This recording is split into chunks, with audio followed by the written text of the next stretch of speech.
বাংলাদেশের রাজনৈতিক মঞ্চে এখন এক অদ্ভুত নাটক চলছে। ত্রয়োদশ জাতীয় সংসদ নির্বাচন ও গণভোটের তফসিল ঘোষণা হয়ে গেছে। বাংলাদেশ নির্বাচনী রেলগাড়িতে উঠে পড়েছে এবং সেই গাড়ি দ্রুত গতিতে এগিয়ে চলছে তার গন্তব্যের দিকে। কিন্তু এই গাড়িতে একজন যাত্রীর অনুপস্থিতি সবার নজর কেড়েছে। সেই যাত্রী আর কেউ নন, তিনি বিএনপির ভারপ্রাপ্ত চেয়ারম্যান তারেক রহমান। তিনি এখনও দেশের বাইরে, কবে আসবেন সেটাও পরিষ্কার নয়। আর এই অনিশ্চয়তার মধ্যেই বিএনপির দলের ভেতরে চলছে এক অস্বস্তিকর নীরবতা, যেন ঝড়ের আগের শান্ত সমুদ্র। প্রশ্ন উঠছে চারিদিক থেকে, তফসিল ঘোষণা হয়ে গেছে কিন্তু তারেক রহমান কেন দেশে নেই? তার আসার কোনো নিশ্চিত তারিখও জানা যাচ্ছে না। বিএনপির পক্ষ থেকে বলা হচ্ছে তিনি আসবেন, বিজয়ের মাসে আসবেন, ডিসেম্বরে আসবেন। কিন্তু এই দাবিগুলো কি আসলে বাস্তবসম্মত, নাকি এটা কেবল সাধারণ সমর্থকের আশা বাঁচিয়ে রাখার চেষ্টার কৌশল মাত্র? একটু সহজভাবে বিষয়টা বিশ্লেষণ করলে দেখা যায়, নির্বাচনী তফসিল অনুযায়ী 29 ডিসেম্বরের মধ্যে সকল প্রার্থীদের তার মনোনয়ন জমা দিতে হবে। এখন যদি তারেক রহমান এই নির্বাচনে অংশগ্রহণ করতে চান, তাহলে তাকে প্রথমে দেশে ফিরতে হবে, তারপর তাকে ভোটার হতে হবে এবং সবশেষে মনোনয়নপত্র জমা দিতে হবে। এই সব কিছু করতে হবে 29 ডিসেম্বরের আগেই। আজকের তারিখ হিসাব করলে তার হাতে 15 দিনও সময় নেই। এই অল্প সময়ের মধ্যে এত কিছু সম্পন্ন করা কি আদৌ সম্ভব? বিশ্লেষকদের মতে বর্তমান তফসিল অনুযায়ী তারেক রহমানের পক্ষে নির্বাচনের প্রার্থী হওয়া প্রায় অসম্ভব। যদি তাকে বিশেষ কোনো সুযোগ সুবিধা দেওয়া হয়, তাহলে নির্বাচন কমিশন এবং অন্তর্বর্তী সরকার প্রশ্নবিদ্ধ হবেন। জনগণের মধ্যে থেকে প্রতিবাদ উঠবে, মিছিল হবে। এটা কোনো সরকারের পক্ষে মেনে নেওয়া সম্ভব নয়। তাহলে প্রশ্ন দাঁড়ায়, তারেক রহমানের রাজনৈতিক ক্যারিয়ার কি এখানেই শেষ? বিএনপি এই তফসিলে সন্তুষ্ট। তিনি আরও বলেছেন যে এই নির্বাচনের মাধ্যমে জনগণের ভোটের অধিকার বাস্তবায়ন হবে। নির্বাচন কমিশন নিরপেক্ষ ও অবাধ গ্রহণযোগ্যভাবে ভোট সম্পন্ন করবেন বলেই তিনি আশা প্রকাশ করছেন। কিন্তু এই কথাগুলো কি সত্যি তাদের মনের কথা, নাকি এটা বুকে পাথর চেপে রাখা সন্তুষ্টি? একটু গভীরে চিন্তা করলে দেখা যায়, মির্জা ফখরুল যদি সত্যি সন্তুষ্ট থাকেন, তাহলে কিছু প্রশ্নের উত্তর তাকে দিতে হবে। তারেক রহমান দেশে নেই সেটা জানা সত্ত্বেও তিনি কিভাবে সন্তুষ্ট? খালেদা জিয়া অসুস্থ আছেন, সেই অবস্থায় নির্বাচনের তফসিল হয়ে গেছে, তারপরও তিনি সন্তুষ্ট কেমনে? এর মানে কি তারেক রহমানকে তিনি চান না? খালেদা জিয়াকেও চান না? তিনি কি নিজেই প্রধানমন্ত্রী হতে চান? এই প্রশ্নগুলো এখন রাজনৈতিক মহলে ঘুরপাক খাচ্ছে।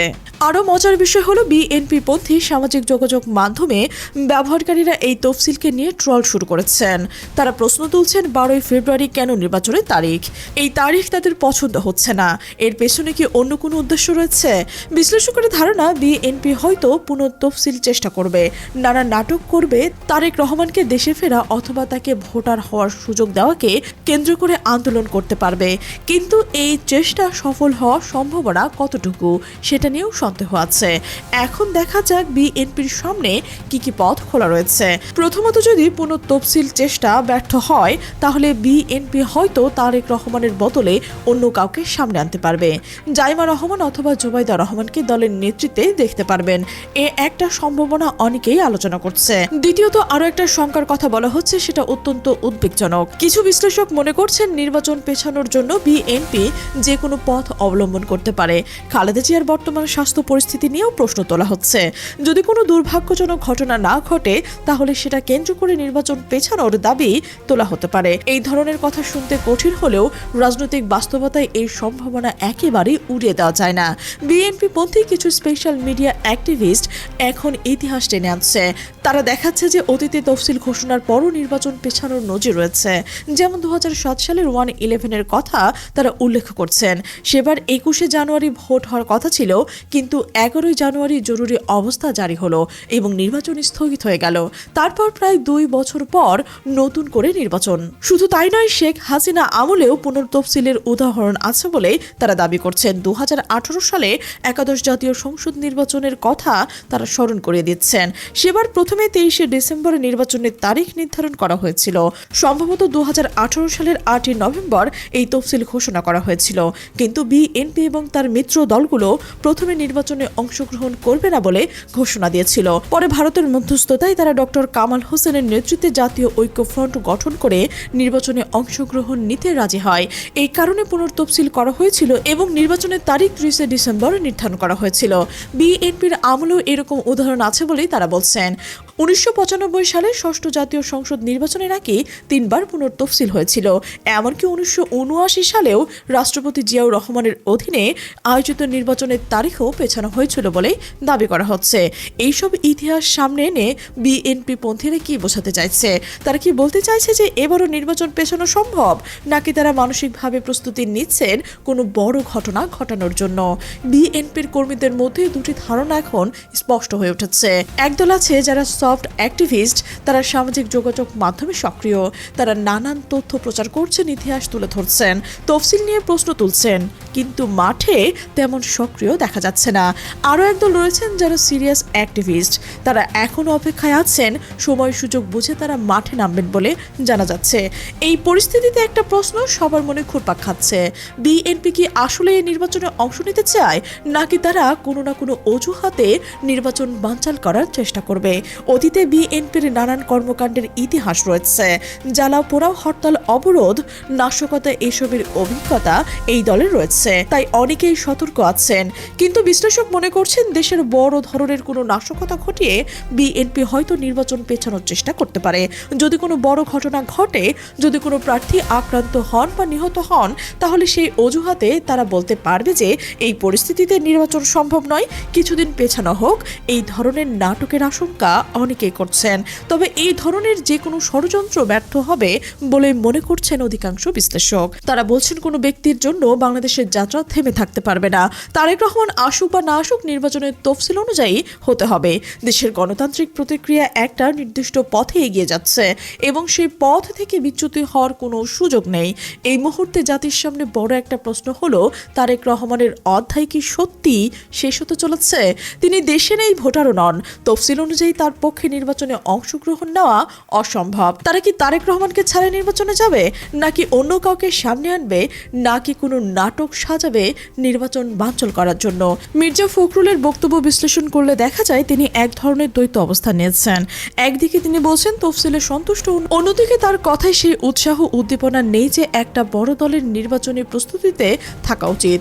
তিনি বলেছেন এই ভোট রাজনীতির ইতিহাসে বড় ঘটনা হবে, দেশের নতুন দিগন্ত উন্মোচন হবে। কিন্তু এই কথাগুলো যেন ফাঁকা বলির মতো মনে হচ্ছে, সত্যিকারের আনন্দ বা উৎসাহ কোথাও দেখা যাচ্ছে না। বিএনপির তৃণমূল নেতাকর্মীদের মধ্যেও এক ধরনের হতাশা কাজ করছে বলে খবর পাওয়া যাচ্ছে। তারা আশা করছিলেন তারেক রহমান আসবে, দলের নেতৃত্ব দেবেন, নির্বাচনে লড়বেন, কিন্তু সেই আশা এখন ভাটা পড়েছে। তফসিল ঘোষণা হয়ে গেছে, অথচ তার নেতা এখনো 7 সমুদ্র 13 নদীর ওপারে।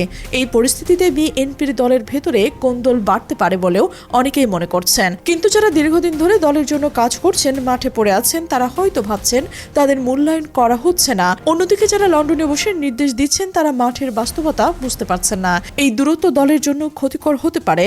অন্তর্বর্তী সরকার এবং নির্বাচন কমিশনের সামনে এখন বড় চ্যালেঞ্জ। তাদের নিশ্চিত করতে হবে যে কোনো ষড়যন্ত্র সফল হতে পারবে না। নির্বাচন সময় মতো হবে এবং সেটা হবে অবাধ, সুষ্ঠু ও নিরপেক্ষ। যে কোনো ধরনের নাশকতা বা বিশৃঙ্খলা সৃষ্টির চেষ্টা কঠোর হাতে দমন করতে হবে। ডক্টর মোহাম্মদ ইউনূসের নেতৃত্বাধীন অন্তর্বর্তী সরকার এবং নির্বাচন কমিশনের সামনে এখন বড় চ্যালেঞ্জ। তাদের নিশ্চিত করতে হবে যে কোনো ষড়যন্ত্র সফল হতে পারবে না।